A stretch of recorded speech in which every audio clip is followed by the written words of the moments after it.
नमस्कार बच्चों। UP triple C PAT 2025 की एग्ज़ाम की तैयारी के लिए मैं मैथ डीआई का प्रैक्टिस सेट नंबर 6 लेकर आया हूं। और प्यारे बच्चों, जैसा कि आप सबको पता है कि मैथ में जो डीआई का चैप्टर है यानी डाटा इंटरप्शन का चैप्टर है, ये करीब 20 नंबर का पूछा जाता है। तो 20 नंबर के अकेले मैथ में डीआई आती है और 5 नंबर के आपके सिंपल क्वेश्चन पूछे जाते हैं, यानी कुल 25 नंबर की मैथ आती है। ठीक है, तो देर न करते हुए शुरुआत करते हैं। आइए, इस प्रैक्टिस सेट की बहुत ही शानदार प्रैक्टिस सेट है और शुरू से लेकर लास्ट तक सभी प्रश्नों को आप ध्यान से अगर पढ़ेंगे तो आप इस प्रकार के अगर परीक्षा में प्रश्न आते हैं, आप तुरंत इनको हल कर लेंगे। ठीक है, चलिए शुरुआत करते हैं।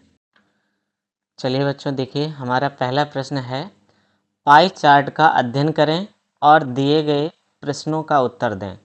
पाई चार्ट विभिन्न दैनिक गतिविधियों में लगने वाले घंटों की संख्या को दर्शाता है। एक दिन में कुल 24 घंटे होते हैं। तो प्रश्न में क्या पूछा गया है कि दिन का कितना हिस्सा स्कूल और अन्य गतिविधियों में बिताया जाता है। तो बच्चों देखो, स्कूल में ये कितना बिताया जा रहा है, 7 घंटे। स्कूल में कितना है, 7 घंटे, और अदर में कितना है, अन्य में 2। तो 7 प्लस 2 कुल कितने घंटे हुए, 9 घंटे। तो 9 घंटे जो बिताया जाता है वो दिन का कितना हिस्सा है, तो 9 बटे एक दिन में 24 घंटे होते हैं। ठीक है, तो इसे काट देंगे, 3 से, 3 त्रिक का 9, 3 अट्ठे 24। तो ये आपका कितना आ जाएगा, 3/8। ये आपका आंसर आ गया, 3/8। विकल्प नंबर ए सही है ना। बिल्कुल डीआई का आसान प्रश्न, ऐसे ही प्रश्न परीक्षा में पूछे जाएंगे, परेशान मत हो। चलिए अगले प्रश्न पे चलते हैं। अगला प्रश्न है हमारा कि सोने से संबंधित केंद्रीय कोण का माप ज्ञात कीजिए। अब देखिए, स्लीप वाला आपका कितने घंटे सोता है, 8 घंटे। 8 घंटे सोता है, ठीक है। अब देखिए 8 घंटे जो सोएगा, चूंकि एक केंद्रीय कोण जो है 24 घंटे, और ये पूरा जो है केंद्रीय कोण 360 डिग्री का है, तो ये जो 24 घंटे होगा वो किसके बराबर होगा, 360 के बराबर। तो 24 से इसे काटेंगे, 24 एकन 24, 24 पंचे 120, यानी एक यूनिट की वैल्यू कितनी आई, 15। तो अगर बच्चा 8 घंटे सोता है तो 8 घंटे का जो केंद्रीय कोण बनेगा, केंद्रीय कोण, 8 घंटे का केंद्रीय कोण क्या होगा, 8 गुणे 15। तो 15 अट्ठे कितना होता है, 120। 120 डिग्री कोण बनेगा। ये आपका आंसर हो जाएगा। विकल्प नंबर ए सही है। बताइए बच्चों, क्या आप सभी लोगों को समझ में आया अच्छे से? जी बताएं। ठीक, बहुत अच्छे, सबको अच्छे समझ में आ रहा है। चलिए अगले प्रश्न में चलते हैं। अगला प्रश्न क्या है हमारा कि एक दिन में खेल कूद के लिए बिताए जाने वाले घंटों का प्रतिशत कितना है। अब जरा देखिए, खेल कूद में, स्पोर्ट में कितना कर रहे हैं, 3 घंटे स्पोर्ट में है। कितने में से, 24 में से। तो यहाँ गुणा कितने से करा देते हैं, 100 से गुणा करा देते हैं। तो 3 से काटेंगे, 3 अट्ठे 24, और 8 का 100 में भाग देंगे तो 12.5 पार जाएगा, 12.5% हो जाएगा। तो ये आपका विकल्प नंबर सी हो गया। बताइए, क्या आप सबको क्लियर है? क्या आप सबको अच्छे से समझ में आ रहा है? बताएं। चलिए अगले प्रश्न पे चलते हैं। तो आपका अगला प्रश्न देखिए बच्चों क्या है। अगला प्रश्न है हमारा, यदि कोई छात्र अन्य गतिविधियों के लिए 2 घंटे के बजाय 4 घंटे समर्पित करता है और स्कूल व खेल कूद गतिविधियों में से प्रत्येक में 1 घंटा कम करता है, तो स्कूल के घंटों में लगभग कितने प्रतिशत की कमी हुई। जरा स्कूल को देखिए, स्कूल में वो 7 घंटे बिताता है, लेकिन 1 घंटे की कमी होने पर अब वो कितने घंटे, 6 घंटे बिताएगा। तो यहाँ पर बताओ कमी कितने की हुई है, 1 घंटे की। कमी कितने की हुई है, 1 घंटे की। तो 1 घंटे की कमी कितने पर है, 7 पर, गुणे 100। ठीक है, तो ये कितना आ जाएगा, 14 सही 2/7%, या 14 पॉइंट कुछ जाएगा। तो यहाँ पर आपका ये आंसर नहीं है, लेकिन 14% दे रखा है लगभग में, क्योंकि लगभग में ही पूछा गया है। तो लगभग में आंसर कितना हो जाएगा आपका, 14% हो जाएगा। ठीक है, तो ये आपका आंसर हो जाएगा। क्लियर हुआ बच्चों? बताएं, क्या सबको समझ में आ रहा है? चलिए, अच्छी बात है। अगले प्रश्न पे चलते हैं। तो अगला प्रश्न है हमारा, एक दिन में खेल, अन्न और स्कूल पर बिताए गए समय। एक दिन में देखिए खेल पे कितना है, 3 घंटा। अन्न पे कितना है, 2 घंटे। और स्कूल पे कितना है, 7 घंटे। तो ये कुल घंटे कितने हुए, 12 घंटे। इसके बाद में उसने कहा है कि सोने, खेल और गृह कार्य। तो स्लीप में कितना है, 8 घंटे। और होमवर्क में है 4 घंटे। और गृह कार्य हो गया खेल। खेल में 3 घंटे। खेल में 3 घंटे। 8 4 12 3 15। तो इसका रेशियो पूछा गया है, तो 12:15 क्या हो जाएगा, 3 चौके 12 और 3 5 15। तो रेशियो आपका बना 4:5। 4:5 विकल्प बी सही। ठीक है, ये आपका आंसर। बताइए, क्लियर हुआ? क्या आप सभी को क्लियर है? बताएं। चलिए बच्चों, अगले प्रश्न पे चलते हैं। तो अगला प्रश्न हमारा है 6 से 10 तक। दिए गए बार चार्ट में एक माह के दौरान 4 अलग-अलग शहरों में किसी व्यक्ति द्वारा भोजन, किराया, कपड़े और फिल्मों पर किए गए औसत व्यय को दर्शाया गया है। तो बच्चों, यहाँ पर क्या करना है हमें, पहला प्रश्न दिया है कि किस शहर में एक महीने के दौरान, किस शहर में एक महीने के दौरान व्यय किया गया, एक महीने के दौरान व्यक्ति द्वारा किया गया व्यय अधिकतम है, ये आपसे पूछा गया है। तो इसमें आपके 4 शहर दिए हैं, दिल्ली, चंडीगढ़, चेन्नई और मुंबई। इनको आपको ऐड करना होगा, ठीक है? इनको क्या करना होगा?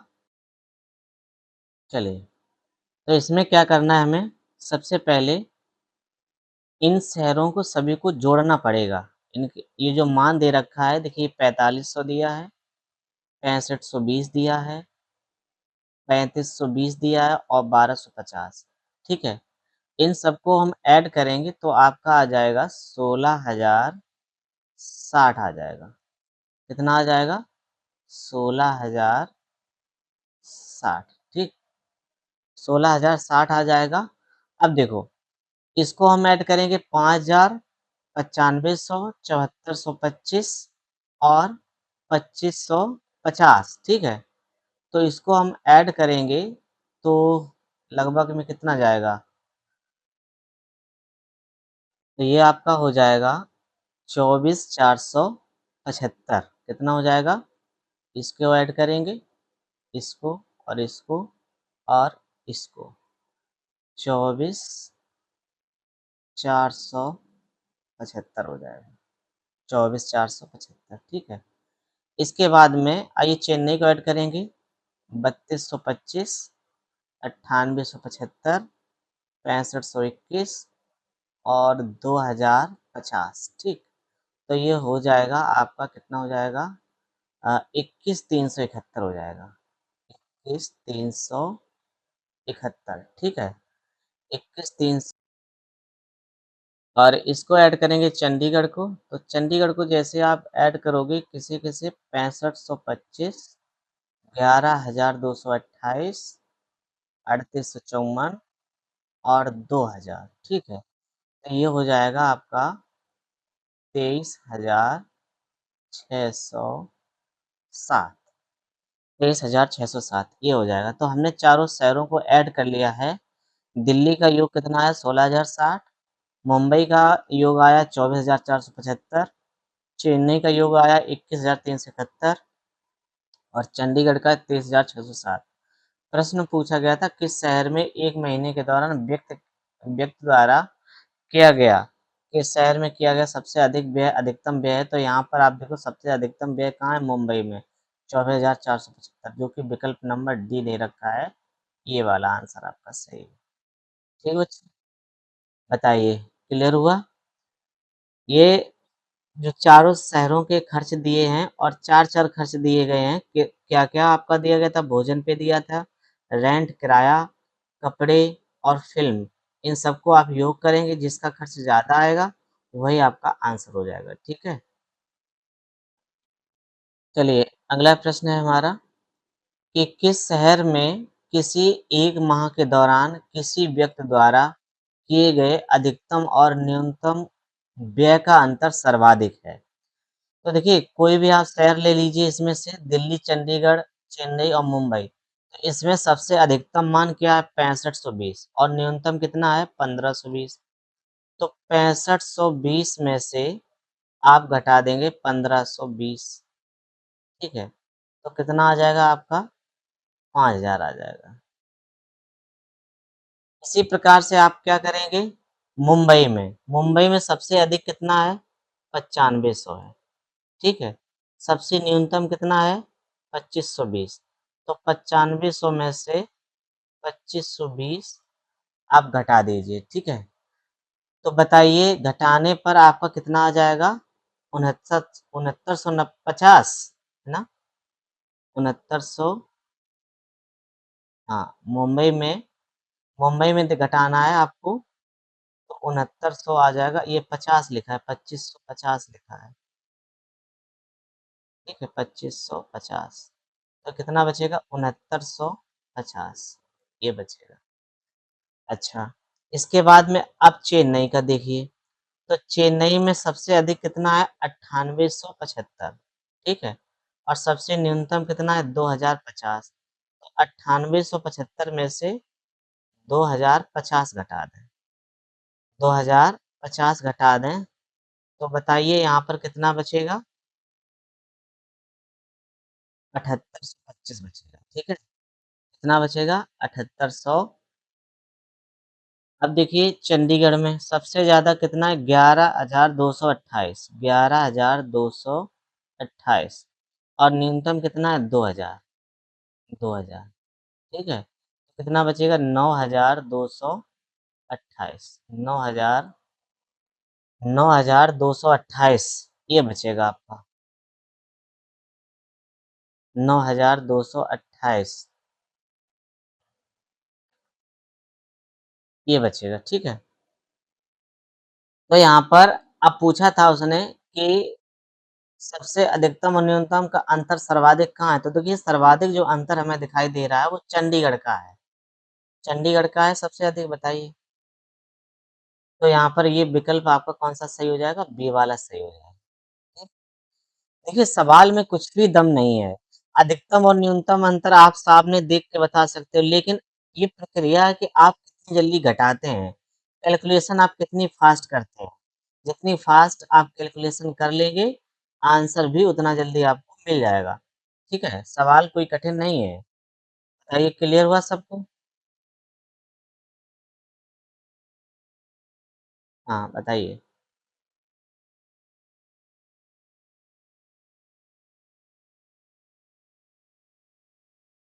चलिए, आगे चलते हैं। चलिए, अगले प्रश्न पे चलते हैं। तो बच्चों अगला प्रश्न है हमारा कि सभी 4 शहरों में कुल मिलाकर कपड़ों पर किया गया व्यय और किराए पर किए गए कुल व्यय का लगभग कितने प्रतिशत है? तो कपड़ों पे देखिए क्लॉथ ये वाली लाइन है, सिल्वर कलर की, 3520, 3520 प्लस ये आपका दिया है 7425, 7425 प्लस ये आपका दिया है 6221, 6221 प्लस और ये आपका दिया है 3854, 3854। ठीक है, 3854। ठीक है, ये आपका दे रखा है मान।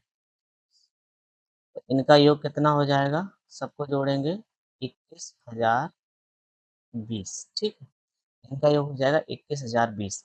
अब देखिए किराए पर, रेंट आपकी रेड वाली लाइन है, यानी 6520। इसको जोड़ेंगे 9520 से, इसको जोड़ेंगे 9875 को, और इसको जोड़ेंगे 11,228। ठीक है, इन सबको जोड़ेंगे तो बच्चों कितना हो जाएगा, 37,130, 37,130। 123, ठीक है।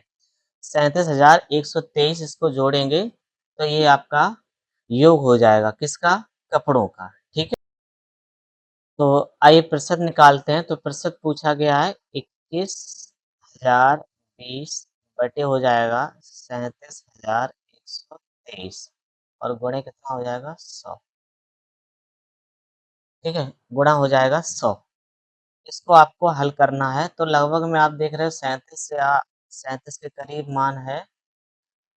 तो ये 5 बार जाएगा, 5 तिया 15, 5 सत्ते 35, लगभग इसका जो भाग जाएगा वो 56.62 बार जाएगा, 56.62 बार। और ये लगभग में आंसर कितना हो जाएगा 57%, लगभग 57% बनेगा।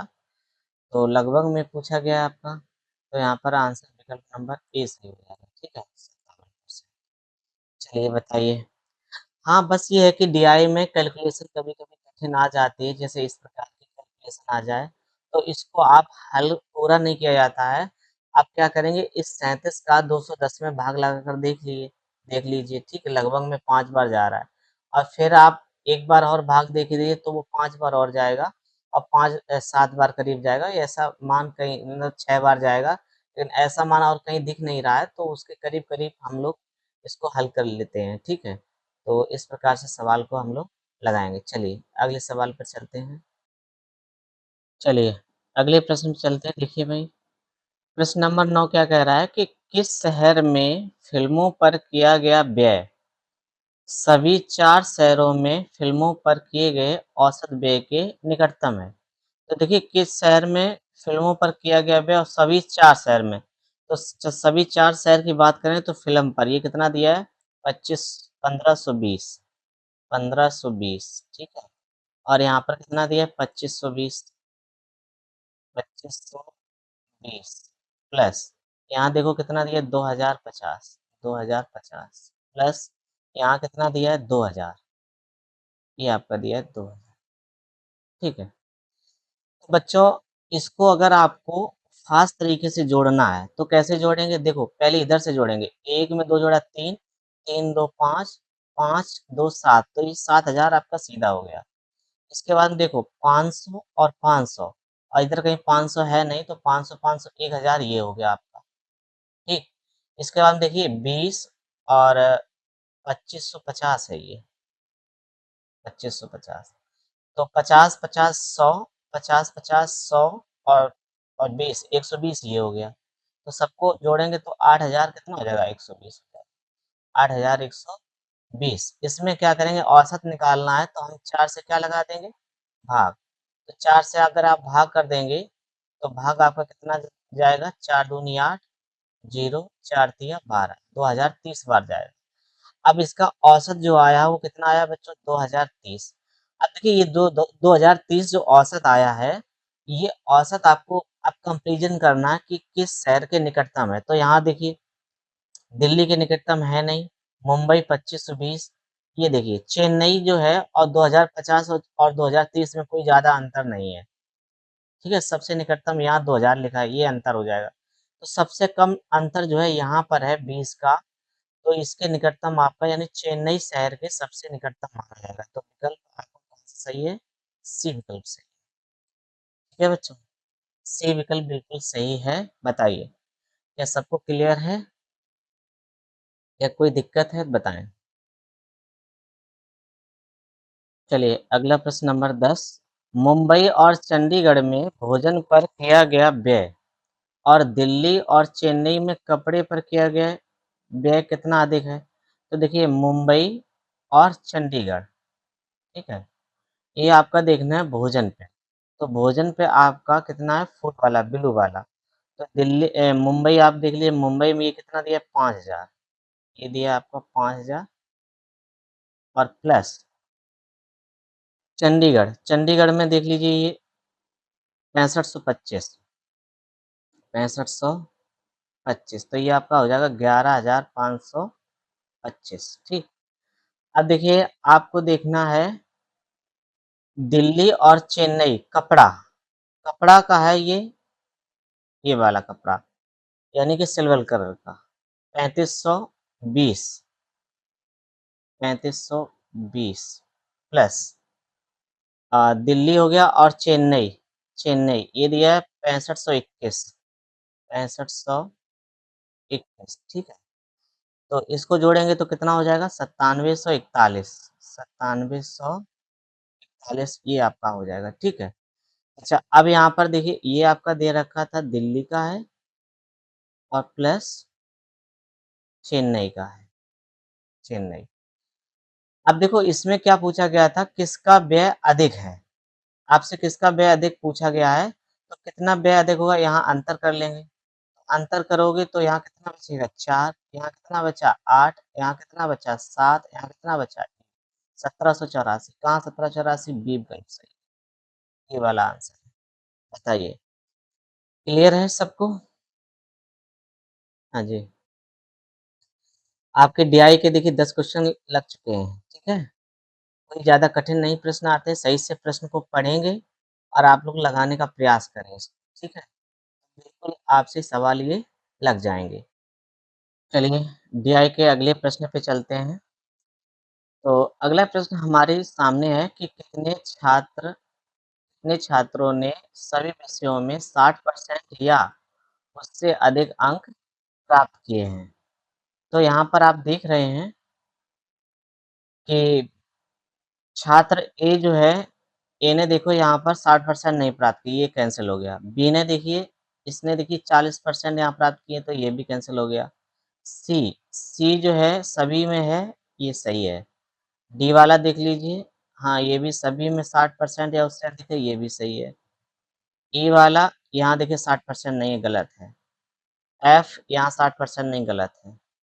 जी यहाँ 60% नहीं, गलत है। तो केवल 2 छात्र ऐसे हैं, केवल 2 छात्र ऐसे हैं जिसके मार्क्स 60 या 60% से अधिक हैं। ठीक है, बताइए क्या आप इस बात से सहमत हैं? क्या आप सभी को समझ में आ गया? बताएँ। चलिए अगला प्रश्न है, देखिए बच्चों कितनी गर्मी है और इस गर्मी में हम आप लोगों के लिए वीडियो बना रहे हैं, आपको पढ़ा रहे हैं और फिर भी आप लोग पूरी तरीके से वीडियो नहीं अच्छे से देखते हो, हैं? भाई इतनी गर्मी में आपके लिए हम वीडियो बनाएँ, आपको पढ़ाएँ, कम से कम वो भी फ्री में, वीडियो में एक लाइक भी नहीं करना है आप, हैं? कम से कम पढ़ाई सही से कर लो। चलिए क्वेश्चन नंबर 12 देखिए, छात्र सी के सभी विषयों के प्राप्तांकों का योग कितना था? अब देखिए छात्र सी कहाँ है ये आपके प्राप्तांक नहीं दे रखे, ये परसेंटेज दे रखे हैं, आपको प्राप्तांक निकालना है, ठीक है? 90% है कितने में? 150 में से। तो 150 में से 90 है बटे 150, ठीक है? और गुणा कितना करना है आपको? सॉरी, ऐसा नहीं करना है, आप देखिए क्या करना है, 150 का 90%, 150 का 90% बटे 100, तो ये कितना हो जाएगा? 2 जीरो से 2 जीरो कैंसिल हो जाएँगी, तो 15 निम्मा आ जाएगा 135, कितना आ जाएगा? 135 यहाँ लिख दे रहे हैं, 135, ठीक। केमिस्ट्री में देखिए 130 का कितना परसेंट है? 60%, 60% बटे 100, 2 जीरो कैंसिल हो गया, तिरछा 78। इसके बाद में देखिए ये 120 में से कितना परसेंटेज आया है? 70% बटे कितना हो जाएगा? 100। ये 2 जीरो कैंसिल करेंगे, 12 सत्ते 84 आ जाएगा। यहाँ देखिए ये भी 70% है, तो 70% जो है कितना? 100 का, तो ये 70 ही आ जाएगा, है ना? ये तो आपका 70 ही आ जाएगा। इसके बाद में ये देखिए 90, 90 गुणे 60 बटे 100, ये कैंसिल करेंगे, 9 छक्का 54 हो जाएगा। यहाँ देखिए कितना है आपका? 70, 70 कितना है? 40, 40 बटे 100, तो ये कितना हो जाएगा? 7 चौको 28, 7 चौको 28, ठीक है। सबको ऐड करते हैं। 135 प्लस 135, फिर ये आपका 78 आया है, फिर ये आपका 84 आया है, फिर आपका ये 70 आया है, फिर ये आपका 54 आया है, और फिर ये 28 आया है। ठीक है, एक बार काउंट कर लें। 135, 78, 84, 70, 54 और 28। ठीक, इन सबको आप ऐड करेंगे तो कितना हो जाएगा? 400, 449, 449। ठीक है, जो कि विकल्प नंबर डी में दे रखा है, ये आपका आंसर है। ओके, क्लियर हुआ? बताइए, क्या आसान प्रश्न था ये? क्या आसान प्रश्न था? कोई कठिन तो है नहीं भाई, आसान ही है। चलिए अगले प्रश्न पे चलते हैं। चलिए बच्चों, अगला प्रश्न है हमारा कि छात्र जी का कुल प्रतिशत कितना है? तो छात्र जी आपका ये रहा। ठीक है, अब छात्र जी का कुल प्रतिशत आपसे पूछ रहा है। तो चलिए छात्र जी का हम लोग प्रतिशत निकालते हैं। तो यहाँ पर देखिए, ये जो है सभी विषयों के प्रतिशत दिए हैं और हमसे कुल प्रतिशत पूछा गया है। तो देखिए यहाँ पर 65 जो आया है, 65 एक, अब यहाँ पर निकाल लीजिए, सबका अलग अलग निकालना पड़ेगा। यहाँ पर मैथ का निकाल लीजिए। तो 65 अंक कितने में से हैं? 150 में से। तो 150 का 65/100, तो जीरो से जीरो कैंसिल हो गया। बोलो, 5 दूनी 10, 5 तिया 15। ठीक है, इसको हल करेंगे तो 3×5 = 15 और 3×6 = 18, 1 19/2। तो ये आपका कितना आ जाएगा? 2 में 18, 2 7 14, 2 5 10, 97.5 आ जाएगा। ठीक है, इसी प्रकार से आप केमिस्ट्री का निकालेंगे। इसी प्रकार से आप केमिस्ट्री का निकालेंगे। तो केमिस्ट्री का देखिए यहाँ पर कितने अंक दिए हैं? 35। 35 कितने में से? 130 में से। 130/100। ठीक है, तो ये जीरो से जीरो कैंसिल हो जाएगा। ठीक है, तो ये आपका कितना आ जाएगा? 455। 10 से भाग लगाएंगे तो एक अंक बाद दशमलव, 45.5 आ जाएगा। इसी प्रकार से अगला विषय आपका फिजिक्स का है। फिजिक्स का 120 अंकों में से कितना परसेंटेज आया? 50 आया। 50/100। दो जीरो जीरो कैंसिल करने, 12×5 कितना आएगा? 60। इसके बाद में आ जाओ ज्योग्राफी। ज्योग्राफी में कितने नंबर है? 77। कितने में से? 100 में से। तो ये तो आपका सीधे 77 ही आ जाएगा। इसके बाद में हिस्ट्री। हिस्ट्री जो है 60 में से 80% आया है, यानी कितने अंक आए होंगे? 8×6 = 48 आए होंगे। ठीक है, इसी प्रकार से आपका कंप्यूटर। तो कंप्यूटर में आपके 40 में से 80% आया है बटे 100। दो जीरो कैंसिल हो गया, 4×8 = 32। ठीक, ये आया है। तो आइए इन सबको हम लोग ऐड कर लेते हैं। ठीक है, क्या करते हैं? ऐड कर लेते हैं। तो ये मैथ में आपके आए थे 97.5, केमिस्ट्री में 45.5, 60, 77, 48 और ये 32। ठीक है, सबको जोड़ेंगे कितना हो जाएगा? 360। सबको जोड़ोगे तो बच्चों हो जाएगा 360। ठीक है, अब 360 आपका योग आ गया है। अब देखो उसमें पूछा है कि कुल प्रतिशत कितना होगा, तो आपको इस सभी पूर्णांकों को जोड़ना है। 130, 150, 130, 120, 100, 60 और 40, सबका योग करोगे तो कितना हो जाएगा? 600। तो 360/600 गुणे 100। ये जीरो से जीरो कैंसिल हो गया, 6 से काटेंगे, 6×6 = 36, 60 बार कटेगा तो आपका 60% आ जाएगा। कितना परसेंट? 60%। तो विकल्प नंबर आपका डी जो है बिल्कुल सही है, 60% आएगा। ठीक है? चलिए बताइए, क्या सवाल आप लोगों को कठिन लगा? सवाल कठिन नहीं था। प्रतिशत निकालना है, प्रतिशत निकालने में भले ही जो आपका समय लगे, ठीक है? तो वो लगेगा क्योंकि हर सवाल एक जैसा नहीं होता है। कुछ सवाल थोड़े कठिन हो सकते हैं, कुछ सवाल आसान भी हो सकते हैं। ओके? चलिए, अगले प्रश्न पे चलते हैं। तो अगला प्रश्न आप देखिए हमारा क्या है? प्रश्न है हमारा कि भौतिक विज्ञान में सभी सातों छात्रों के प्राप्तांकों का औसत प्रतिशत लगभग कितना है? ये पूछा गया है। तो यहाँ पर देखिए भौतिक विज्ञान वाला कहाँ ये रहा। भौतिक विज्ञान का ये इन सबको हमें क्या करना है? ऐड करना पड़ेगा, ठीक है? तो चलिए ऐड करते हैं, कितना हो जाएगा आपका? देखिए 5, 5, 10, 10 की तो 0 हो गई और यहाँ पर कितना हो जाएगा? 6, 5, 11, 11, 8, 19, 19 और 8, 27, 27, 7, 34, 34 और 7, 34 और 8, 42, 42, 9, 51, 51, 1, 52 यानी 520 हुआ। कितना हुआ? 520, ठीक है। अब हैं कितने छात्र? 1, 1, 2, 3, 4, 5, 6, 7, 7 से भाग लगा दो। तो 7 से भाग लगाएंगे, 7 छीन 42, 7 सते 49, 49 3 बचा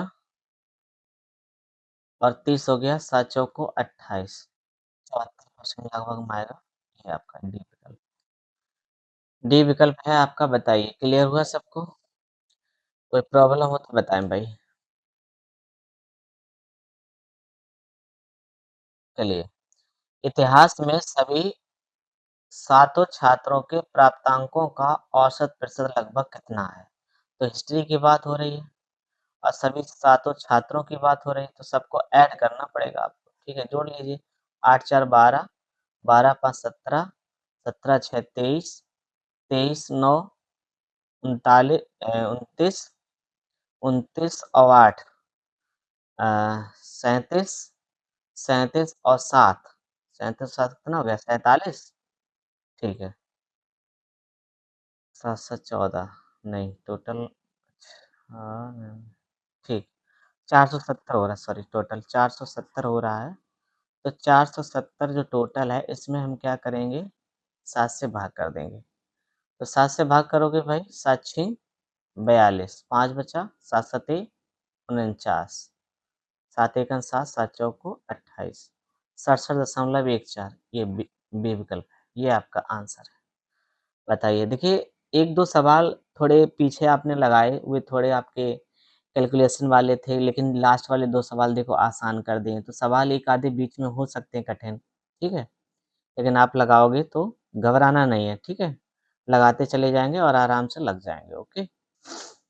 चलिए बच्चों, अगले डीआईवी के क्वेश्चन पे चलते हैं। इसमें लिखा है कि नीचे दिए गए रेखा चित्र में 7 विभिन्न माह में कारों के उत्पादन 10,000 को दर्शाता है। तो उसने कहा M2 महीने में कारों का उत्पादन और M1 महीने में कारों के उत्पादन से कितना % अधिक था?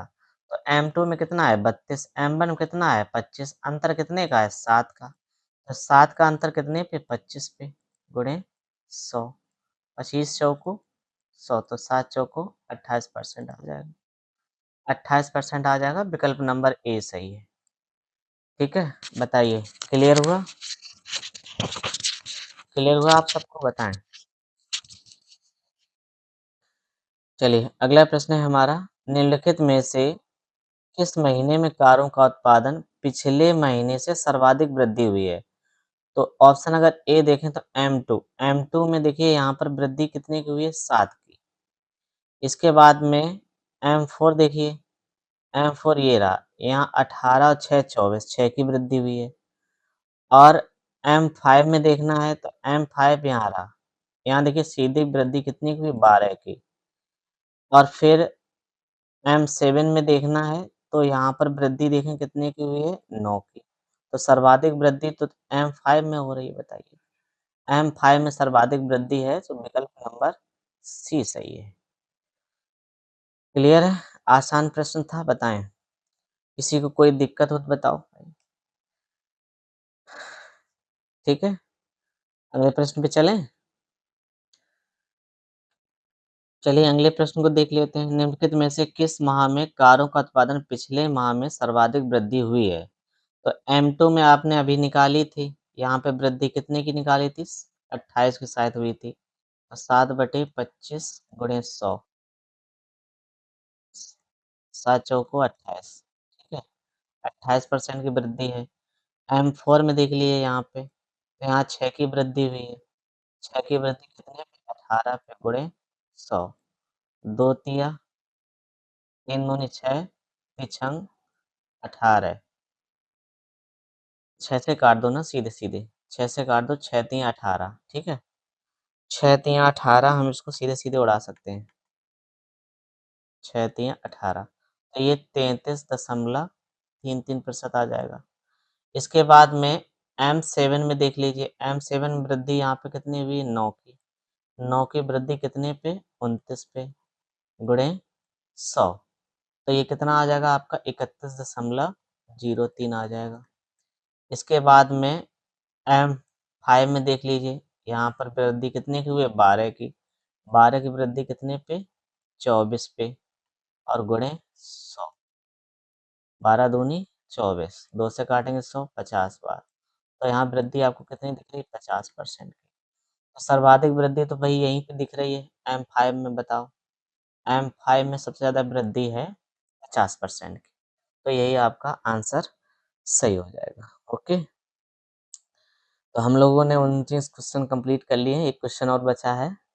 चलिए अगले प्रश्न पे चलते हैं।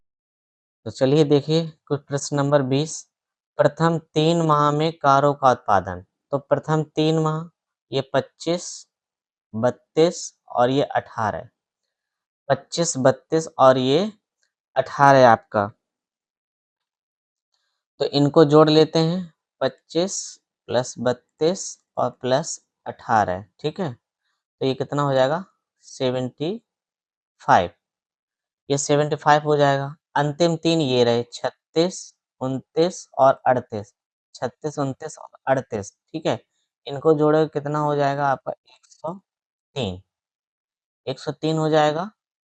और 103 इनका अंतर पूछा गया है, तो 103 में से 75 घटा दो,